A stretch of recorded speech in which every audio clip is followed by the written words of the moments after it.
Olá pessoal, boa noite. Hoje mais uma live Corujão para mim, uma live começo de noite para vocês. Hoje nós vamos conversar com dois médicos muito competentes, com duas pessoas muito conhecidas aqui pelo Instagram. E eu vou falar com a doutora Maíra Soliani e o doutor Fábio Rieger, eu acho que é esse o nome dele, ele vai me dizer quando ele chegar aqui. Ele já está aí até, deixa eu chamá-lo. Os dois. Então vamos lá, vamos começar a nossa live da Jornada da Rebelião Saudável, que vai ser de 5 a 11 de julho e vai ter 21 palestrantes em 7 dias de palestras, que você compra o ingresso. Até hoje ele está no segundo lote, o segundo lote acaba hoje, e depois que você compra o ingresso, você fica com acesso vitalício a todas as palestras. Isso é muito legal. Boa noite, gente. Boa Sejam noite. Olá, bem-vindos. Tudo bom? tudo bem? Tudo Tudo bem. jóia. Que bom que vocês conseguiram chegar a tempo, porque eu consegui entrevistar 20 dos 21 palestrantes. Nossa, Só não consegui conseguir horário que combinasse o meu horário com o horário da doutora Ana Marta, porque ela tem uma agenda muito ocupada e aqui a gente está 4 horas à frente do Brasil, aí fica difícil, né? Fica, mas infelizmente eu não pude conversar com ela. Mas vocês estão fechando, então, essa quantidade enorme de lives que eu fiz sobre a Jornada da Rebelião Saudável. Fico muito feliz de tê-los aqui comigo. Sejam bem-vindos.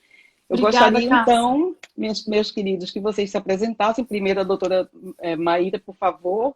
Eu sei que todo mundo lhe conhece, mas, vez por outra, entra alguém que não sabe ainda quem a gente é. Então, por favor, se apresente. Depois o Fábio se apresenta. Boa noite, pessoal. Meu nome é Maíra, eu sou médica, eu uso jejum terapêutico para tratar uma série de doenças metabólicas e também dou suporte para quem quer fazer jejum pela saúde, para prevenção. É um prazer estar aqui, muito obrigada pelo convite. Oi, Fábio. Oi, Cássia. Estou ansiosa pelo nosso papo. Ótimo. Fábio, você agora. Bem, boa noite. Tá me ouvindo bem? O meu celular dele tá querendo apagar a imagem aqui, olha, não sei o que tá Tranquilo, acontecendo. tudo Então bem. tá bom. Bem, meu nome é Fábio Rieger, né? Que é descendente de alemão, por isso que é Rieger, Ah, Fábio. ok. Porque eu já inglesei Isso, o seu sobrenome. tranquilo. Todo mundo erra, ninguém acerta meu nome, não adianta. Poxa. Eu sou médico, eu sou ginecologista e obstetra e Uhum. pós-graduado em nutrologia, né? Ah, que legal. E venho me dedicando aí nos últimos 5 anos, né? Focando, estou fazendo uma nutroginecologia aí, mas atendo pacientes do sexo masculino, homens também, né? Que legal. Auxiliando aí num processo aí de emagrecimento, focando principalmente em mudança de hábitos Uhum. e alimentação, né, com restrição de carboidrato. Então, fazendo uso de low carb, cetogênica, dieta carnívora, associo o jejum intermitente também. Então, essa é a Que minha bom. proposta de trabalho. Legal. Vocês vão estar na Jornada da Rebelião Saudável e provavelmente você, doutora Maíra, vai conversar sobre jejum, é isso? Vou, senão o pessoal me mata. Claro. Inclusive Eu eu, viu? vou falar sobre o jejum terapêutico. É difícil falar numa palestra curta sobre jejum terapêutico, porque jejum é uma estratégia multitarefas, né? A gente Uhum. consegue abordar várias doenças ao mesmo tempo que aparentemente não têm conexão umas com as outras. E aí eu vou falar sobre isso porque o jejum quanto mais popular ele fica, mais ele ameaça a Sim, indústria alimentícia e a farmacêutica. Então, quanto mais popular, mais força a gente precisa dar do ponto de vista médico para dar segurança para quem está se habituando a esse estilo de vida continuar, porque os ataques são frequentes, tanto por profissionais de saúde que não estudam, não se atualizam, porque quem se atualiza está acompanhando a ascensão, claro. a retomada do jejum com o enfoque científico, e também essas revistas, né, que não são científicas, mas que têm o maior impacto na segurança dos pacientes. É o que mais influencia, se sai no Fantástico, né, Cássia? Você sabe muito bem o impacto Claro, sei do sim. seu trabalho para Sei. influenciar pessoas. Então, é muito importante a gente, como médico, eu, o Fábio e todos os outros médicos dessa rebelião saudável, que a gente deixe os pacientes seguros, os seguidores seguros de um estilo de vida que vai sim resgatar quase todas as doenças atuais crônicas, resgatar esse tratamento de um jeito não invasivo, natural, com o objetivo de tratar a causa e não os sintomas, né? Claro, isso é bem importante. Inclusive, eu quero explicar aqui como é que vai ser a nossa live, porque como muita gente que vai estar nessa jornada da rebelião saudável somos pessoas leigas, né? Não somos médicos, não somos da área de saúde. Então, eu escolhi assim algumas perguntas aleatórias para a gente jogar aqui, somente para a gente ter um bate-papo e, obviamente, vocês podem entrar na pergunta do outro sem problema nenhum, porque isso é uma conversa bem informal, tá bom? Então, vamos lá. Doutora Maíra, primeiro, como foi que você escolheu trabalhar com jejum? Como é que o jejum entrou na tua vida? Foi totalmente por acidente. Eu sempre trabalhei com jejum porque eu sou anestesista. Então, sempre foi a primeira pergunta que eu fiz para todos os meus pacientes. E antes eu achava que o jejum só aumentava a segurança no pré-operatório para cirurgias eletivas, e as de urgência a gente ficava muito preocupado com pacientes de estômago cheio, porque realmente aumenta muito o risco de broncopneumonia, broncoaspiração, etc. E aí foi por conta de motivos pessoais mesmo. Eu precisava emagrecer muito pós uma gestação complicada. Eu sempre tive dificuldade para emagrecer. Históricos. Sério? Sim, histórico na família de diabetes tipo 2. Família inteira da minha mãe diabética tipo 2 e do outro lado da família câncer de mama e de intestino. Então sempre foram os meus medos, e eu nunca imaginei que, estudando a dieta de restrição de carboidrato, eu fosse me deparar com a possibilidade de prevenir e diminuir imensamente os meus riscos dos maiores fantasmas da minha vida, porque eu sofro até hoje com as consequências dessas duas doenças, que eu imagino que todo mundo que está me assistindo também, porque essas doenças assolam a humanidade e não param de aumentar. Então, quando eu comecei a estudar e vi que não só para mim, mas eu poderia transformar a saúde de tantas pessoas e evitar que, ao contrário dos meus familiares, quem tivesse lesões, doenças iniciais como gordura no fígado, pré-diabetes, pudessem reverter e não chegar a ser diabéticos. Então, para mim, isso mudou a minha chave, e aí eu fui atrás de me informar bastante, fui atrás do Dr. Jason Fung lá em Toronto, porque ele é um nefrologista e ele tem bastante mão na massa, prática mesmo, e como anestesista desconfiada, eu falei, não, preciso ver ao vivo, porque não acredito. Você trabalhou com ele, não foi, Maíra? Você foi pra lá, na verdade, eu não trabalhei com ele, eu fiz um estágio com ele, eu acompanhei os atendimentos dele. Sim, foi maravilhoso, foi engrandecedor. E eu vejo o quanto foi importante, porque hoje em dia não tem mais como acompanhar ele nos atendimentos, né? Então foi muito bom, eu aprendi muito, eu acompanhei os grupos com a Megan Ramos, que é a que trabalha com ele, e ela é fantástica, assim, aprendi muito mesmo. Nos grupos foi, assim, mais valioso do que eu podia imaginar. E aí eu trouxe para o Brasil e fiquei... Eu sou ainda, né, parte do Fasting Method, que é a empresa deles online de acompanhamento. E trouxe um pouco do Jason Fung para cá. Então, no meu consultório, eu aplico algumas das técnicas dele, outros tipos de jejum também. E assim a gente caminha a humanidade. Muito bem. E, Fábio, você, como foi que esse mundo do carnivorismo, da low carb entrou na tua vida? Porque você faz... eu estou num grupo que você também está, é aquele grupo dos carnívoros, né? Isso. E eu sei que você também gosta e pratica, né, o carnivorismo. Então me conta como foi que você entrou nesse mundo low carb. Isso, perfeito. Assim como a Maíra, né, eu acho que nós médicos, a gente tem uma péssima formação, né, no que diz respeito à nutrição, infelizmente, né? Durante a faculdade a gente não aprende nada de nutrição, né? Cada vez a gente vê aí que se forma mais médicos voltados aí para tratamento medicamentoso e praticar uma medicina não preventiva, né? E da mesma maneira eu também fui obeso, né? Eu até aí 2016 eu fui obeso, sofri com obesidade, eu fui pré-diabético, tive esteatose hepática grave com alteração de função hepática, apneia do sono, cheguei a usar CPAP, né? E confesso para vocês que até 2016 eu era um médico tradicional que pouco ligava aí para o papel da alimentação e atividade física e mudança de hábito, né? Na melhora da saúde. E a partir do momento que eu comecei a enfrentar todas essas doenças, né? E que eu vi a necessidade que eu tinha de emagrecer na época, então eu comecei a procurar alternativas, acabei caindo dentro da low carb, né? Comecei a estudar low carb cetogênica, dieta carnívora, jejum intermitente, né?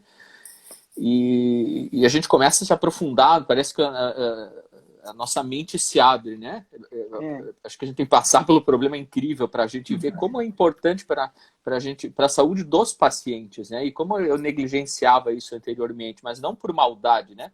Por falta de conhecimento e formação, realmente. Claro. Então, a partir desse momento eu comecei a estudar, eu sou ginecologista de formação e atuo como gineco até hoje, mas estudei muito por conta, fiz pós-graduação em nutrologia, né?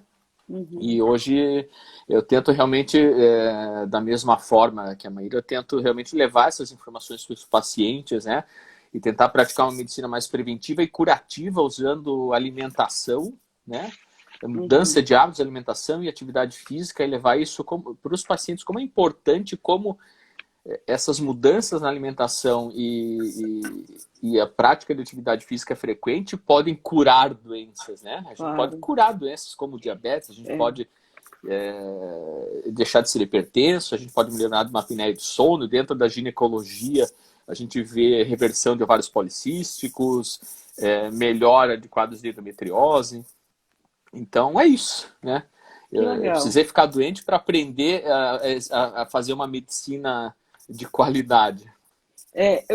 Eu sempre comento nas minhas lives com o pessoal da jornada que uma coisa muito legal que acontece com todas essas pessoas que fazem parte da jornada da Rebelião Saudável é que todos nós, inclusive eu, precisei cuidar da minha saúde, né? E mudei o meu estilo de vida através da alimentação e me curei de várias doenças metabólicas que eu tinha.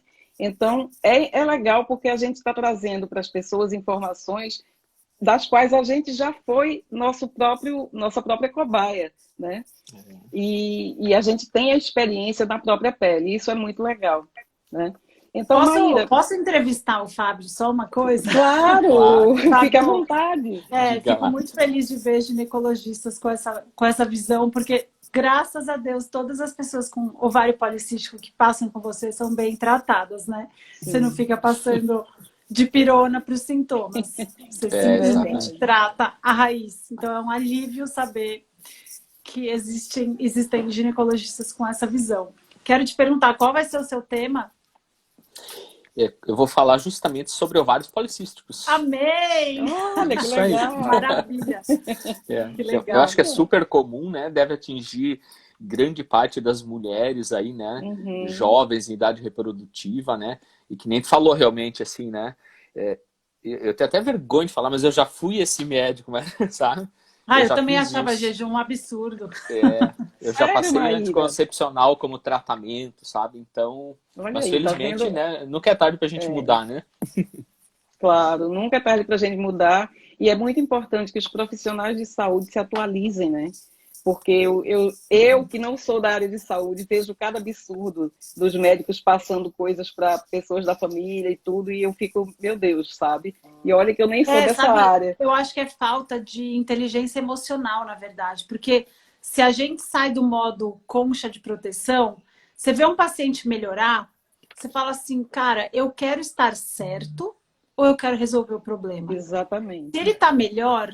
Não é melhor você se interessar, ficar curioso? O que o seu paciente fez para fazer isso? Eu tenho uma paciente com transplantada renal.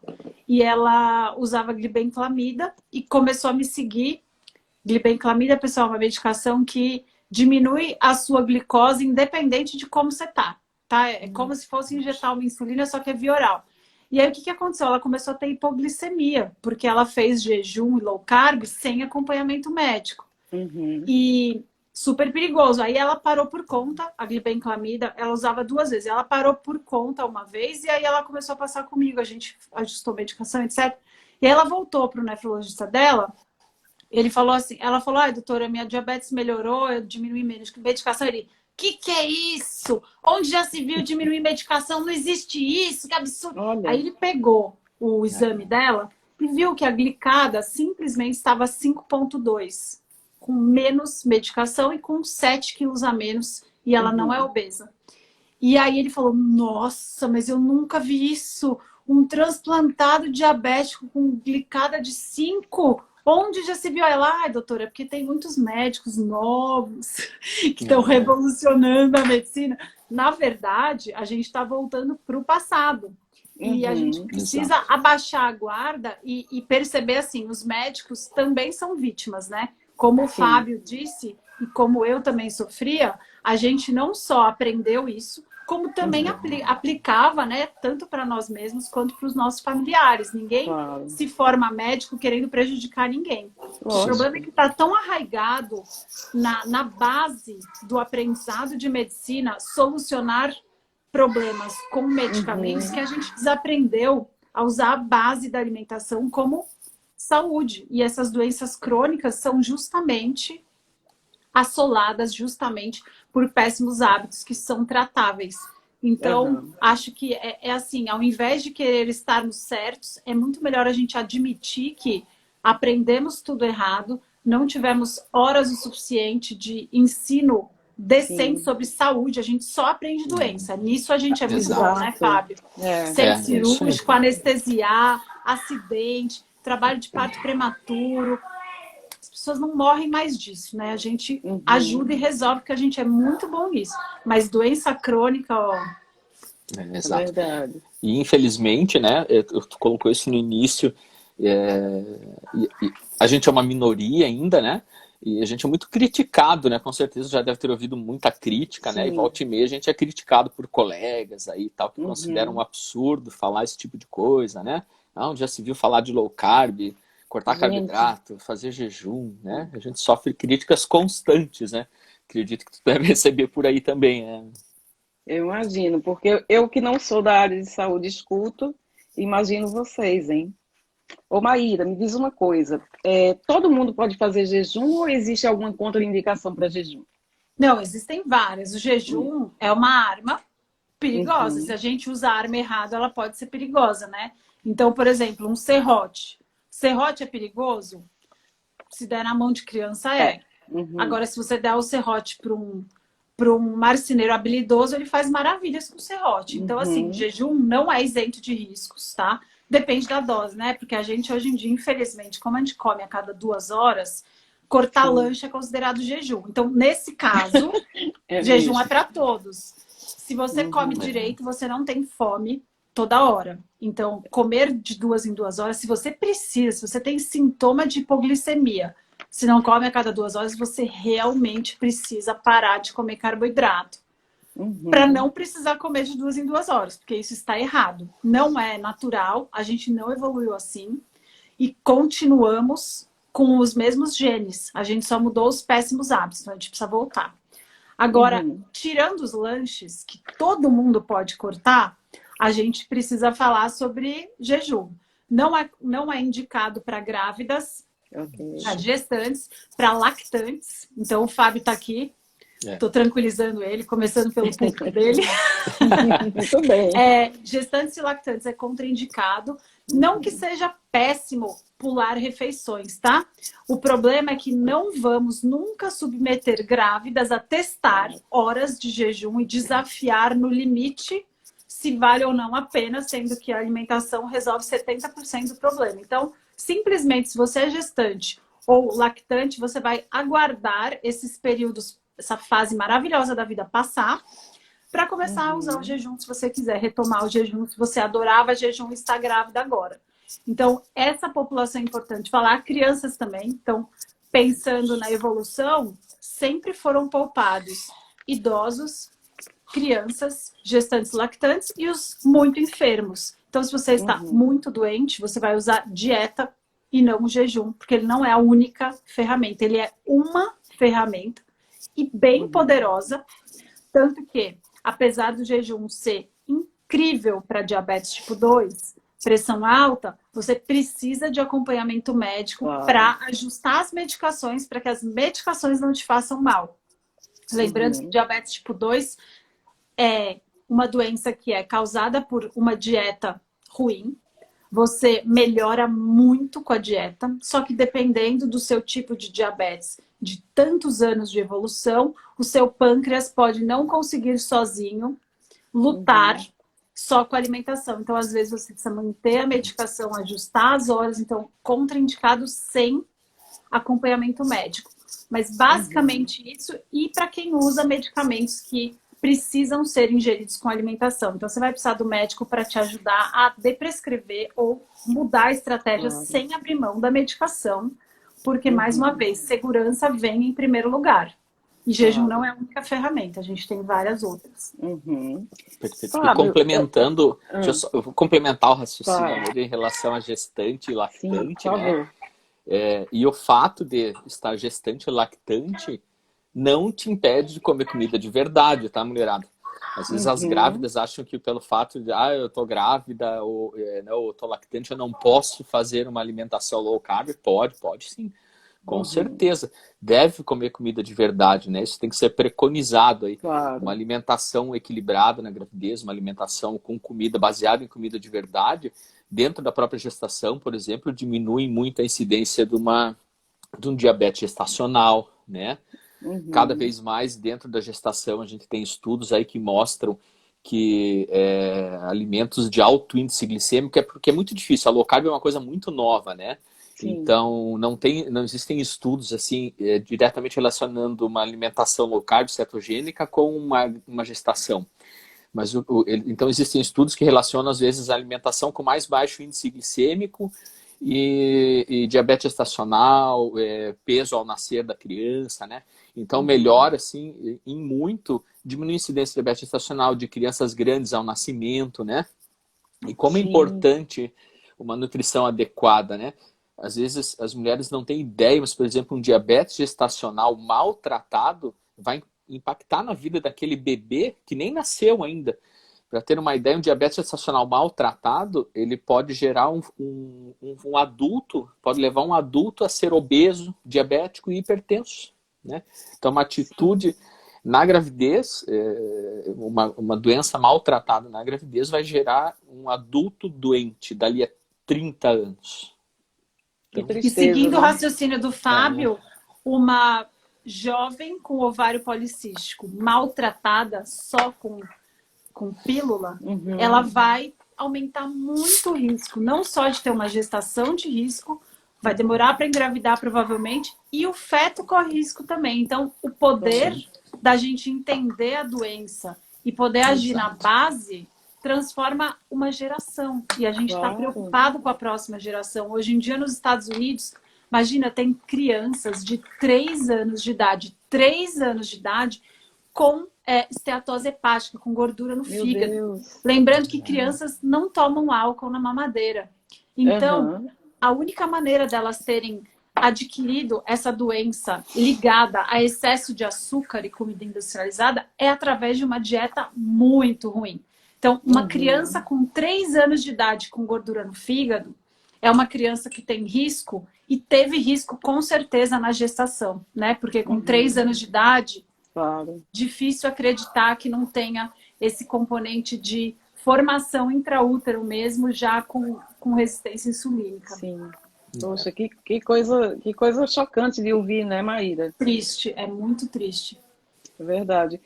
Eu estou vendo que uma das seguidoras aqui está perguntando sobre os benefícios, provavelmente, da low carb na menopausa. Então, Fábio, eu vou aproveitar essa pergunta dela para linkar com outra pergunta que eu tenho aqui para você, que me fizeram o dia inteiro, porque sabiam que você vinha para cá falar comigo. Que toda mulher precisa fazer reposição hormonal?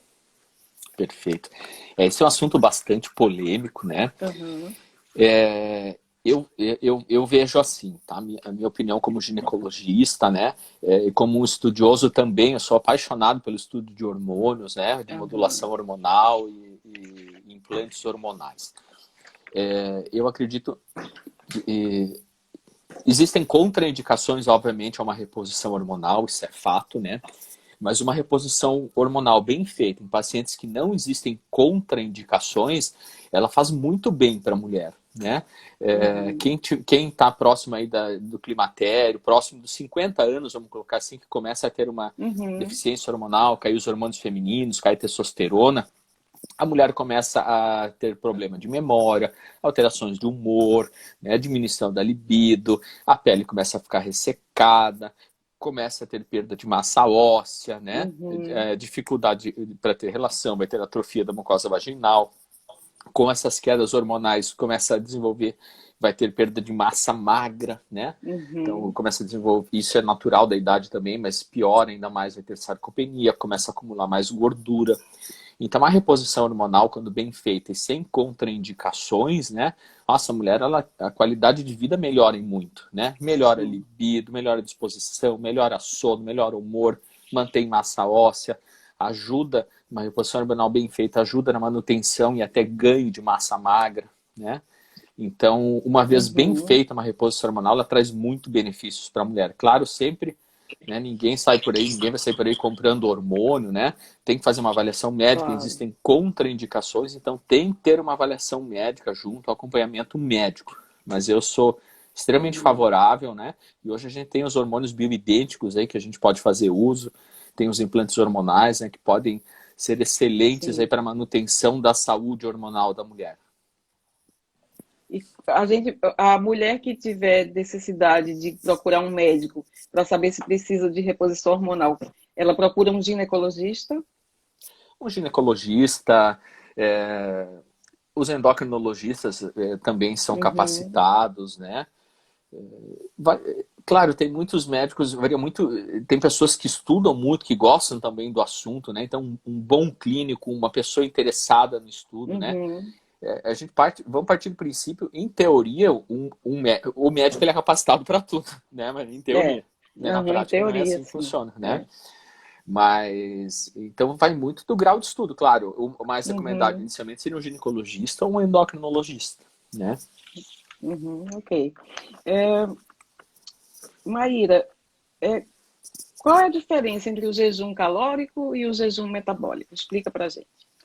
A diferença é, o jejum calórico, você só consome líquidos que não têm caloria. Então, água, chá, café, sem adoçar. O jejum calórico, na verdade, assim, o jejum clássico mesmo é só água e sal. Aí as variações para facilitar o jejum é usar o café e a água. O café e o chá, tá? Que eles não têm um impacto muito grande. Então, com o jejum calórico, existe muito poucas calorias, enfim, essa é uma divisão. O jejum metabólico, ele usa a gordura, basicamente, né? Porque dos 3 macronutrientes, a gordura é o que menos tem impacto na insulina. E quem busca praticar o jejum com fins, jejum metabólico, por exemplo, está mais preocupado com a resistência insulínica do que, por exemplo, autofagia. Então, todas as perguntas que eu recebo o dia todo de X, Y, Z quebra jejum, depende, você está querendo o quê? Então, se você está tratando ovário policístico, diabetes tipo 2, gordura no fígado, se você quer emagrecer, você não precisa do jejum verdadeiro para conseguir boa parte dos benefícios que você consegue com um jejum clássico, que é mais difícil de fazer. E é um erro muito comum as pessoas se afundarem em muita informação e já quererem mergulhar direto num jejum verdadeiro prolongado. Elas não estão preparadas para isso, nem a mente, nem o corpo. Eu, por exemplo, vou completar 49 horas de jejum agora. 49 horas de jejum não é fácil. Até hoje, eu que pratico bastante, esse é o pior momento do jejum. Então, você precisa ter um preparo psicológico e saber o que fazer. Você precisa se conhecer, você precisa enxergar o jejum de uma maneira positiva, porque quem acha que jejum é sofrimento, nunca vai conseguir jejuar direito.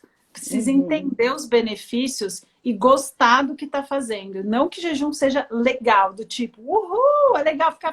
Não, mas Quando você Depende, né, Maíra? Chega uma hora que a gente fica nesse né?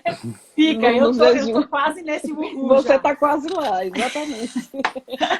Mas, enfim, os benefícios do jejum metabólico são inúmeros. A gente consegue reverter diabetes tipo 2 com jejum metabólico. Tem um paciente de 80 anos que faz jejum metabólico, usa o caldinho é super seguro, caldo de ossos, fiz até uma live ontem sobre isso. Qual o benefício de usar o caldo de ossos? Porque o caldo de ossos, ele tem um pouquinho de colágeno lá, tem um pouquinho de proteína, não tem quase nada de caloria, tem 30 calorias, 250 ml. Qual que é o objetivo do caldo de ossos? A gente deixa ele salgadinho, temperadinho, ele é uma ótima forma de repor os eletrólitos que a gente perde mais no jejum. Então, hoje eu atendi uma paciente cuja mãe é enfermeira. Ela falou assim, doutora, minha mãe não está feliz com o fato de eu tomar sal. Ela está preocupada. Detalhe, a paciente não tem nenhum... Ela tem resistência insulínica, mas não tem pressão alta e tal. Nem tem para que se preocupar. Aí eu falei, olha, eu tenho a obrigação de tratar o principal efeito colateral que eu estou te causando com esse jejum. Por quê? Porque a gente sabe que durante o jejum, essa queda na insulina faz com que você perca bastante sal pela urina, você desidrate bastante, é a natriurese do jejum, do mesmo jeito que a dieta cetogênica faz no início. Então, naturalmente, se você não está preparado para jejuar, você tem medo de tomar sal, aí você vai passar mal, você vai ter náusea, vai ter vômito. Isso não é saudável, não é seguro e você não está pronto para jejuar. Por isso que a gente precisa entender as variações. Eu gosto muito do jejum metabólico por esse motivo, porque a pessoa sabendo que ela pode tomar o caldo de ossos ou o caldo de legumes, eu sei que ela vai estar repondo eletrólitos, vai estar tomando sal de um jeito gostosinho, quentinho, e inclusive vai ajudar na insônia. E é então, bom psicologicamente também, né? Para a pessoa que está fazendo o jejum, psicologicamente é bom ela saber que vai poder tomar um caldo, né? Não eu psicologicamente estou feliz, porque quando eu terminar a live eu vou ter o meu caldinho de ossos. Olha aí, tá vendo?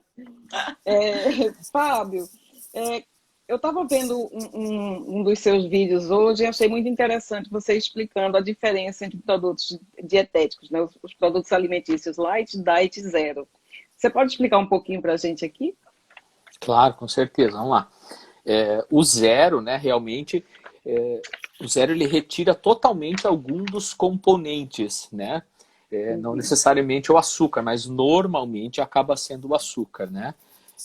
E daí é considerado um produto zero. Então tem que ficar bastante a tempo, né? E os light e diet ocorre uma redução de algum produto, que não necessariamente o açúcar também, né? Pode ser açúcar, pode ser gordura, né? Então, algum dos componentes em comparação com o original, isso, sal, exatamente. Então, algum dos produtos, algum dos componentes em comparação com o original vai ter uma redução, tá? E já o zero, ele retira totalmente. Então, tem que ficar muito atento, porque muitas vezes a gente acha que o fato de estar comprando um produto diet ou light, ele está sendo melhor do que o produto original, mas muitas vezes pode estar trocando 6 por meia dúzia. 6 por meia dúzia, algo que aparentemente pode ser bom, mas que na verdade não é tão bom, né? Às vezes, por exemplo, tu quer fazer um déficit calórico por algum motivo, tu compra um produto que em teoria é diet, mas ele pode ser mais calórico porque ele tem mais gordura, por exemplo, né? Então tem que ficar muito atento, né? Isso é uma coisa importante quando a gente vai no mercado, e hoje com a internet a gente tem muita informação, então as pessoas têm que começar a ter o costume de começar a ler tabela nutricional de alimentos, tentar fazer uma leitura, começar a se habituar, né, justamente para comprar produtos de qualidade. Exatamente, a importância da leitura dos rótulos, né? Você aprender a ler os rótulos é bem importante. Muda completamente a nossa visão do produto alimentício, né? Quando a gente vai dar uma olhada nos rótulos. Exatamente. Maíra, o jejum intermitente é também uma saída para quem tem o mau hábito de comer toda hora? Com certeza, porque o que acontece? Quando você percebe, eu acho que assim, todas as pessoas na vida precisavam praticar 1 mês de jejum intermitente para uma experiência, uma experiência mesmo espiritual com a comida. Por quê? Quando você para de comer de 3 em 3 horas e se propõe, vamos lá, propõe a pular o café da manhã e atrasar o almoço. Nesses momentos, é óbvio que você vai sentir fome, é óbvio que você vai ter vontade. É óbvio que você vai começar a perceber na sua volta quantas vezes vão te oferecer comida nesse pequeno desafio matinal. Então, quando a gente começa a praticar isso com uma certa frequência, a gente começa a perceber algumas coisas que a gente veio esquecendo e que aí depois fica fácil lembrar. Primeiro, não evoluímos assim. Não existia tanta comida, a gente não tropeçava em comida o dia inteiro, não tinha comida em papelaria, em banco, em, sei lá, posto de gasolina. Não tinha comida o tempo inteiro, não tinha como carregar comida. Só que a gente começa a pensar nisso só quando fica sem. Então, você se propõe a pular 2 refeições seguidas como uma experiência cultural, você começa a perceber que a fome vem, mas ela vai embora. Você não precisa atender todos os estímulos de fome que tem. Você não precisa aceitar o que te oferecem todas as vezes por educação. Isso é uma péssima educação que a gente precisa mudar essa cultura. Então, o jejum, ele é uma experiência mesmo cultural para você parar de se apegar a essa ideia que colocaram na nossa cabeça porque é interessante para vender, que você precisa comer o tempo inteiro. Você não precisa comer o tempo inteiro. E se precisa, você precisa melhorar a qualidade do que você está comendo. Porque se você comer comida de verdade, você não vai conseguir comer o dia inteiro. É igual carnívora. Você fala, ó, você pode comer carne, peixe, frango, ovo, manteiga, queijo, boa sorte. Mas o que mais? Não dá para complicar. Entendeu? É simples. Mas eu posso comer o tempo inteiro? Pode comer o tempo inteiro. No primeiro dia, tá? 4, 5 steaks aí que você come, um monte de coisa. Não dá para abusar. Não passa de um dia abusando. Porque comida de verdade dá saciedade. Então, realmente, o jejum é uma ótima para você cair na real e perceber quantas vezes a gente come é supérfluo. Você pode até voltar a comer várias vezes, só que você nunca mais vai ser a mesma pessoa. Porque você vai saber, você vai estar comendo a mais. Eu até hoje faço isso. Quando eu tô com a minha família, eles comem o tempo inteiro. É difícil. E aí, às vezes, eu como, óbvio, que eu sou um ser humano normal. E daí eu falo, nossa, não precisava nem um pouco disso. Eu tô comendo só por prazer. Tem problema comer por prazer? Não. Isso é um dos prazeres da vida, sim. O problema é quando ele é só a sua única fonte de prazer. Então, nesse caso, o jejum é difícil. Só que a gente passa por um período de luto, de falar, meu Deus, eu só sei ter prazer com comida. O que eu vou fazer agora que eu tô de jejum? Não tenho mais prazer. Você acabou com o meu prazer. E aí eu sou meio estraga-prazeres do bolinho da festa. Fogo no parquinho. Mas a gente aprende. É um processo. Não é fácil. É muito mais mente do que corpo. Sim. Fábio, e quando a pessoa passa a manhã inteira sem fome nenhuma, eu vou agora dar um exemplo meu mesmo, tá? Eu conheço um monte de gente que é assim, mas eu também sou. Eu passo a manhã inteira e a tarde sem fome nenhuma. Aí lá para as 5 da tarde, eu começo a sentir fome. Antes, agora não, porque há mais de 2 anos já eu faço cetogênica, carnívora, fico mudando de protocolo. Mas eu comia a partir das 5 horas, por exemplo, eu comia até ir dormir. Por que isso acontece? Explica pra gente. Olha, quando a gente segue uma alimentação normal, né? Eu acredito que é nesse sentido que tu está perguntando, alimentação tradicional, com carboidratos, né? Querendo ou não, assim, existe uma série de estímulos que acontecem que vão acabar gerando a fome, né? Então, quando a gente come processados ali, por exemplo, café da tarde, come um cafezinho, toma um café da tarde com bolo, né? Aqui no sul tem muita mania a tal da cuca, não sei se vocês já tiveram. Nossa, eu adoro. Meu Deus! Então, o pessoal aqui adora uma cuca, né? Então, à tarde é muito tradicional a tal da cuca, né? Com banana e tal, e café com leite, açúcar. Tudo isso, né? São alimentos ricos em carboidratos, né? A gente sabe isso vai fazer pico de insulina. Esse pico de insulina em 2 ou 3 horas acaba baixando a nossa glicose e isso vai gerar fome, né? São alimentos assim que têm uma digestão muito fácil, muito rápida, então não geram saciedade também, né? Sim. E quando a gente não está consumindo aí uma proteína, os lipídios, a gente acaba não estimulando os hormônios anorexígenos, leptina, colicistoquinina, peptídeo YY. Então, isso tudo é um reflexo da má alimentação, né? E daí, realmente, a gente acaba comendo o tempo inteiro. Então, quando a gente adere a uma alimentação mais low carb, cetogênica, né? Todos primeiro, os picos de insulina passam a não existir mais, né? E a gente consegue realmente ter estímulo desses hormônios anorexígenos, o processo de digestão ele é mais lento, então tudo isso gera saciedade, né? E diminuição da fome. Maíra, me fala agora um pouco sobre a ligação entre o jejum, né? Como o jejum pode beneficiar uma pessoa que é estressada, ansiosa, deprimida? É uma pergunta muito importante para a pandemia, né? Sim. Então, assim, o jejum, ele é importante que a pessoa tenha mesmo um propósito, esteja disposta, saiba o que está acontecendo. Porque no início, se você não adaptou a sua dieta, se você ainda come muita porcaria, o que acontece? O açúcar, óleo vegetal, eles inflamam o cérebro, eles agravam a neuroinflamação e agravam os sintomas, o trigo. Então, se você está nesse caso buscando jejum para melhora do humor, saiba que o jejum tem um impacto incrível no humor, tá?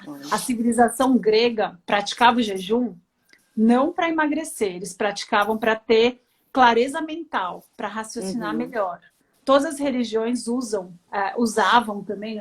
Hoje em dia tem várias que não usam mais o jejum porque eles querem ser populares. Mas no passado todas usavam o jejum justamente porque a capacidade de conexão e de concentração nos rituais aumenta com o jejum, a capacidade de foco. Por isso que eu tô falando muito hoje, eu tô em cetose franca. Você tá bem em cetose, tá ótima. Mas aí, assim, depois eu quero que você venha para uma outra live aqui e cetose de novo. Pode deixar, a gente combina.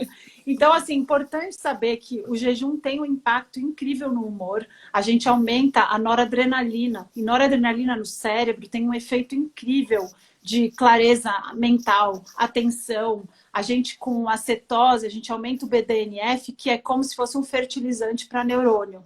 Então, o que acontece? O BDNF não só aumenta a resiliência dos neurônios, como ajuda na restauração dos neurônios.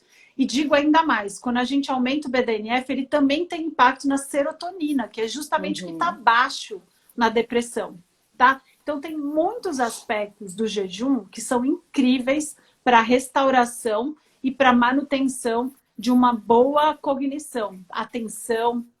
Inclusive, nos ratinhos, eles ficam melhores para sair dos labirintos. Legal, esses estudos. Tem poucos estudos de jejum e cognição com humanos ainda, porque é difícil, né, ter um protocolo, ter uma avaliação que não seja... É um pouco mais difícil, mas tem um com idosos que melhorou, tá? Os sintomas de atenção. Então, assim, existe esse benefício com certeza de depressão e ansiedade, porém, para esses casos eu recomendo primeiro adaptar o seu metabolismo a queimar gordura através da dieta, tá? Porque senão a queda é muito abrupta e a pessoa pode piorar os sintomas de ansiedade e piorar os sintomas de depressão no início. Então, por exemplo, se você está em época de ajuste de medicação e a pandemia realmente piorou muito a qualidade, a saúde mental de todos nós, né? 500 mil mortes, não tem como não impactar na saúde mental de uma pessoa nessa vida. Então, se você está nesse período de ajuste, eu não recomendo que comece com o jejum. Eu recomendo que comece pela dieta, pelo menos um mês na dieta. Carnívora é maravilhosa para distúrbios psiquiátricos mais graves. Então, carnívoro é fantástico. E depois você entra no jejum com mais segurança. Mas com certeza é bem indicado para humor.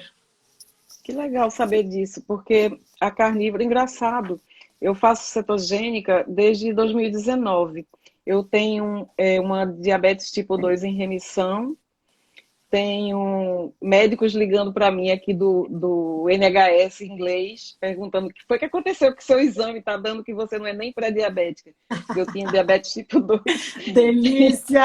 E aí, os pacientes ensinando né? os médicos. E aí, quando a gente chega lá e fala... Aqui tem uma vantagem. Quando você chega e diz para o médico que você faz a dieta cetogênica, eles sabem o que é. E eles dizem, que coisa boa, entendeu? Eles incentivam você a continuar. Né? E a gente vê que alguns médicos não fazem isso. Inglaterra foi o primeiro programa, né? que Sim, incluiu o low carb no programa do SUS deles, né? exato. Deixa eu perguntar para a Fábio agora, qual é o impacto, Fábio, da frutose no organismo? Essa pergunta é porque muita gente é muito apegada às frutas, né? Até porque nas dietas tradicionais você come 5 vezes frutas ao dia, né? 5 porções de fruta ao dia, que eu acho um absurdo. Mas me fala aí um pouco da frutose e o que é que acontece com a gente quando a gente se entope de frutose. Perfeito. Eu costumo falar para os meus pacientes aqui, né? Claro, frutose, a gente pensa em frutas, né? Aham. E as frutas, elas costumam ser superestimadas em relação à saúde, né? As pessoas Muito. acabam... a gente tem uma falsa impressão que assim, não, vitamina C, eu preciso comer fruta, né? Eu tenho que tomar um suco laranja, senão não tem vitamina C, né? Certo. Não, se eu tomar um suco laranja, claro, eu não estou comparando suco laranja com Coca-Cola, tá, gente? Pelo amor de Deus. Uhum. Mas os próprios diabéticos, muitas vezes, né, fazem a substituição de um refrigerante por um suco de laranja, né? Mas a frutose, ela tem um impacto, né, que é o açúcar das frutas, ela tem um impacto bastante negativo, né? Uhum. Se consumido em excesso. E lembrando que a frutose, ela é o componente do açúcar de mesa, né? Frutose com glicose da sacarose, que é o açúcar de mesa, né? Então, o excesso de frutose piora a glicemia, né? Acaba levando-se consumido em excesso a um quadro de resistência à insulina, dificulta a perda de peso, né? Faz picos de insulina. E uma coisa que as pessoas não sabem também, além dessas questões de resistência à insulina, aumento da glicemia, picos de insulina, o excesso de frutose tem um impacto direto também em um outro problema, que é o ácido úrico, né? As Uhum. pessoas associam só o ácido úrico ao consumo das carnes, né? A gente está falando de carnívoro há pouquinho, Sim. né? É muito comum, tu vai num médico, tem hiperuricemia e tal, corta a carne. Né? Não, o excesso de frutose, além dessa descompensação num quadro de resistência à insulina, diabetes, obesidade, triglicérides alto, né? Tudo isso Uhum. pode acontecer com o excesso de frutose.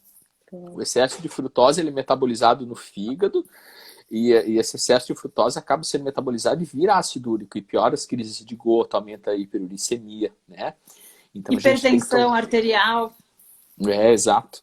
Tá? Então é uma série aí de consequências. Então a gente tem que cuidar muito realmente, né? Como eu falei, às vezes superestima-se as frutas, né? E a gente não sabe do impacto que eventualmente a frutose pode ocasionar na nossa saúde. Né? Por isso que é Uhum. importantíssimo sempre um acompanhamento, né? Claro. Porque complicado. Tu vai falar para um paciente que, olha, que eventualmente esse excesso de frutos ali que ele está comendo e se entupindo de suco de laranja que vai fazer mal para ele, né? Soa até Uhum. mal aos ouvidos, né? É uma coisa assim que, nossa, esse É médico tá verdade. maluco, ele tá falando que suco de laranja faz mal, né? Então, claro que a gente tá falando tudo dentro de um contexto, né? Uhum. Mas, então, eu acho que ficou bem claro aí para todo mundo, né? Como que a frutose Sim, pode sim, atrapalhar a nossa saúde, né? é verdade. Maíra, o que é um ambiente metabólico equilibrado? Um ambiente, em que sentido? Não entendi sua pergunta. Como é que a gente sabe que a gente está com o metabolismo da gente equilibrado? Como é que a gente Ah, sim, controla esse ambiente? tá. Então, assim, existem várias dicas para a gente ver como está indo o nosso metabolismo, porque o principal hormônio que comanda a maneira com a qual a gente lida com a queima energética e metabolismo é isso, é a Uhum. insulina. Então, se a sua insulina está em excesso, porque a insulina ela é fundamental para a vida, só que ela Sim. tem ação da cabeça aos pés. Todas as células reagem ao efeito da insulina. Então, se ela está em excesso, ela faz mal. E para tudo, né, gente? Jejum é bom, mas jejum demais também não é bom. Água é Uhum. bom, água demais também não é bom. Então, tudo em excesso não é bom. É. Mesma coisa vale para a insulina. Então, uma forma de você avaliar se está tudo bem com o seu metabolismo, existem várias dicas. Uhum. Desde manchas escurecidas em volta do pescoço, das axilas, nas dobrinhas da barriga, aquelas verruguinhas, Sim. excessozinhos de pele, que a gente chama de acrocórdão, mas em inglês é muito melhor, Uhum. que chama skin tags, é tipo etiqueta Exato. de pele. É verdade. Então, esses sinais na pele, eles mostram que se você tem em excesso, tem alguma coisa errada aí. gordura na cintura. Então, se você tem uma cintura que é maior do que metade da sua altura, tem problema aí, porque as gorduras não são todas iguais. O nosso acúmulo de gordura na região do quadril, ele pode não agradar as mulheres, mas é uma maneira segura de acumular gordura sem prejudicar o metabolismo. Porém, gordura acumulada em volta da cintura é risco de saúde e é um indício de que você tem acúmulo de gordura visceral, que é justamente o que a gente estava falando aqui, de um fígado gorduroso por excesso de frutose, ou por excesso de álcool, né? Você tem um risco maior para diabetes tipo 2, para doenças relacionadas a excesso de insulina. Então, excesso de insulina no fígado, gordura no fígado, excesso de insulina nos ovários, é ovário policístico, excesso de insulina no cérebro, problemas com cognição, desde déficit cognitivo leve até Alzheimer, que é diabetes tipo 3 hoje em dia. Exato. Então, assim, os impactos de excesso de insulina são em todo o seu corpo. Os indícios aparecem e é importante saber que não só com obesidade, porque a gente acha que o problema está na obesidade. Obesidade é só mais um sintoma. Exatamente. Quantas pacientes jovens o Fábio não deve atender, porque eu também atendo, jovens, magras, que não são levadas a sério porque elas só têm ovários policísticos com insulina em jejum alta. Então, essas pacientes correm um risco enorme, porque elas não acham que está tudo certo e ninguém leva a sério. Então, esse é um metabolismo que não está bom, não está favorável e provavelmente você não é flexível metabolicamente. E aí, reduzir carboidrato e associar jejum intermitente ou uma dieta cetogênica, que é o extremo do... uma dieta carnívora também, que é o extremo de carboidratos e restrição, é muito interessante. Quanto mais você conseguir usar, melhor você regula o seu metabolismo para ele queimar tanto gordura quanto açúcar. Eu tô falando um negócio sensacional de que tu tocou da paciente magra com vários policísticos, né? Então, a gente acaba estigmatizando um pouco os obesos, né? A gente acaba fazendo sempre a associação obeso, doença, obeso, doença, obeso, doença, né? E esse exemplo que tu deu da paciente magra com vários policísticos e insulina alta, então, para fechar tudo que tu falou com maestria, eu acho que magreza não é sinônimo de saúde. Não necessariamente. Essa é uma pergunta que eu ia fazer para você, Fábio. Então, sabe? Uma coisa puxou outra, né? Então, o fato de a gente estar magro, né, aparentando magro ou estar magro mesmo, não significa necessariamente que a gente esteja saudável. A gente pode estar magro e doente, né? A gente pode estar magro, ter uma alimentação desregrada, não praticar atividade física, né? Estar com a insulina alta, estar com o corpo todo inflamado, né? Se entupindo de ômega 6, né? Então a gente pode estar magro e doente, né? Sim. Então não significa magreza, não é necessariamente saúde, tá? É verdade, é verdade. Eu acho cachorrinho. Tem um cachorro. Desculpa, gente, eu tenho 3 cachorros vira-latas que dão muito trabalho. Olha, Maíra, eu já lhe admirava demais, agora mais ainda, que você tem 3 cachorros vira-latas, eu me apaixonei. Tudo adotado, eles são maravilhosos. Muito bem, eu tenho também. Eu tenho dois filhinhos adotados, né? Filhos que eu chamo filhos peludos. Mas então, olha, eu fiz live com todas as pessoas que vão palestrar nessa jornada. Mas eu não podia ter escolhido melhor para fechar as minhas lives, como eu escolhi vocês dois. Eu amei estar com vocês, a gente ainda tem 5 minutos. Eu vou ver se a gente consegue fechar com mais 2 perguntinhas, para a gente não... Olha, oi Fê. Fê também é cachorreira. Deixa eu ver se a pergunta é a seguinte. O jejum intermitente é uma forma de melhorar nossa relação com a comida? Nossa relação emocional com a comida?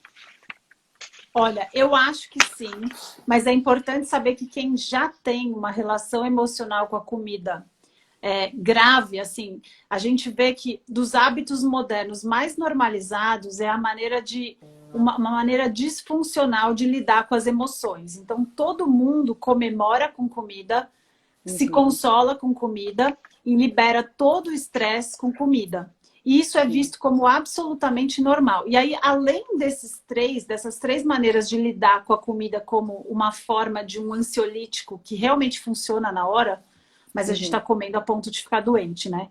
Então, assim, se os seus problemas são esses, com certeza usar o jejum para amadurecer em relação a não usar a comida como um anestésico, e eu sou anestesista, eu sou preocupada com isso, porque depois que a gente Claro. anestesia o paciente, a hora que ele acorda da cirurgia, se a gente não cuidou da base para diminuir a dor dele, a hora que ele acorda urrando de dor, porque anestésicos têm tempo certo de duração.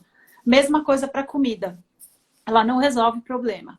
E o jejum é uma forma de mostrar que a gente consegue sim ficar sem, e é desconfortável, e pode ser desconfortável demais, dependendo do grau de descompensação emocional que você esteja. Então, por isso que o jejum não é para todo mundo. Se você tentou e te fez mal ao invés de bem, você primeiro precisa trabalhar essa sua disfunção emocional de descontar a comida. E daí, falando especificamente de compulsão alimentar é uma das contraindicações que a gente preconiza aqui. Você precisa de terapia, você precisa de um acompanhamento psiquiátrico, você precisa melhorar a sua dieta para então usar o jejum como uma forma natural que vai acontecer a hora que você conseguir comer, se alimentar de uma maneira funcional. Isso é um processo, então a gente precisa ter bastante cuidado. Uma das contraindicações que eu não falei é justamente a anorexia nervosa. As pessoas não têm composição corporal para jejuar. Claro. Anorexia, geralmente o paciente já é desnutrido, ele é resistente à insulina, por incrível que pareça, porque, mais uma vez, magros e doentes. Tá? Então, são condições específicas que aí você precisa de um acompanhamento psiquiátrico e o jejum não é indicado. Tá? Mas para o resto da população mundial que a gente normalizou esse hábito, eu acho sim muito importante o jejum para que você aprenda e desapegue da necessidade de comer o tempo inteiro. Isso liberta. É bem o contrário do que falam que é uma terapia de choque.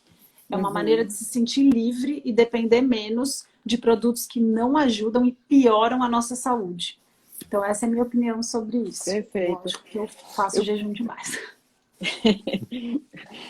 Eu quero saber o seguinte, agora para a gente fechar a live, eu queria que vocês me dessem uma mensagem para quem ainda não comprou o ingresso da Jornada da Rebelião Saudável. Fábio, o que é que você diria para essa pessoa que ainda está na dúvida se vai ou não participar da jornada? Perfeito. Olha, eu acho que é uma oportunidade única, né? Vão ser tantos profissionais aí, né? Fora da casinha, né? Fora do tradicional, né? Não querendo, assim, puxar a sardinha para a gente, né? Mas acho que a gente se dedica, a gente estuda, né? A gente está estudando tanto sobre o efeito da alimentação na nossa saúde, né? No meu Instagram, tanto que no meu Instagram está escrito assim, é mais saúde e menos remédio, né? E eu acho que a partir do momento que a gente começa a dar importância, né, para a alimentação como uma ferramenta de saúde, né? Então, eu acho que esse é o caminho. Eu acho que todos os profissionais aí que vão estar envolvidos, né, nesse nosso curso aí, eu acho que todos eles são dedicados ao estudo de alimentação, né? Cada um dentro da sua área com uma experiência maior aqui e ali, né? Então, eu acho que é uma experiência única e acho que não dá para perder essa oportunidade. Não sei quando e nem se vai ter, acho que algum outro evento que vai reunir tanta gente boa, né, num lugar só. Então, vamos lá, pessoal, vamos se inscrever. Eu posso falar que o Henrique ele escolheu os profissionais a dedo, porque vocês são todos muito capazes, muito competentes na área de vocês, e vai ser realmente muito bom estar presente nessa jornada e ouvindo e aprendendo com vocês de novo. Maíra, dá agora a tua mensagem final para a gente fechar a live. Vou dar uma mensagem muito legal aqui de duas partes. A primeira parte, do ponto de vista de quem está participando como palestrante. Gente, toda vez que a gente tem uma oportunidade de se reunir com pessoas incríveis como essa, a gente fica feliz, primeiro, por ser parte de um grupo, segundo, por ter a oportunidade de correr atrás do prejuízo de tantos anos orientando mal os pacientes que passaram pela gente antes da gente se abrir a cabeça. Então, é uma oportunidade muito boa para os médicos e para os profissionais de saúde poderem passar com muito carinho coisas que fazem bem para todos os leigos e que empoderam, né? E aí, do ponto de vista dos leigos, gente, eu vou falar para vocês como quem assiduamente assiste aulas fora do país. Eu sempre vou para congressos internacionais, agora na pandemia menos, né? Só online. E eu realmente, assim, recomendo, porque esse é o único evento que tem 21 profissionais falando de assuntos que não tem igual no Brasil, só tem disponível em inglês, sem legenda. Então, se você não fala inglês, aproveite esse evento, porque é único, são assuntos que são aplicáveis, se não for para você, para todos os seus familiares. Então, você vai estar transformando a sua saúde e ao invés de assistir o Netflix, que você já assiste à noite, você vai ter a oportunidade de transformar a sua saúde com conhecimento. Então, é hora de mudar, tirar um pouquinho do Netflix do dia a dia e transformar a própria saúde e a dos familiares, porque a cultura da alimentação, para você mudar, não é fácil. Você vai precisar entender o que você está fazendo para conseguir transformar a saúde da sua família também. Então, acho que é imperdível essa oportunidade. É verdade. Inclusive, você falou bem, a gente vai fazer assistir a jornada, mas a gente vai aproveitar o que a gente aprendeu para dividir com a família, né? Para trazer saúde para a família. Isso é muito importante. E então, fica gravado, né? Para sempre, você tem acesso vitalício, né? Então, aí você vamos tem um lá. familiar que quer te acabar com tudo que você construiu, limpou sua despensa, traz um monte de porcaria, você vai lá e fala, ó, tá gravado, assiste, meu amigo. Assiste, toma uma aulinha para você. Então, gente, é isso. Hoje acaba o segundo lote, né, de vendas dos ingressos. Então, aproveitem que ainda está num preço promocional muito legal. E o evento vai ser de 5 a 11 de julho. O João aqui, o Carnivore IM, colocou aqui o link para a inscrição, mas na minha bio tem um link para inscrição. Na de vocês também tem? Na minha também, pessoal. Quem me segue é só entrar no meu Linktree lá e clicar. Pronto. O seu então, também, Fábio?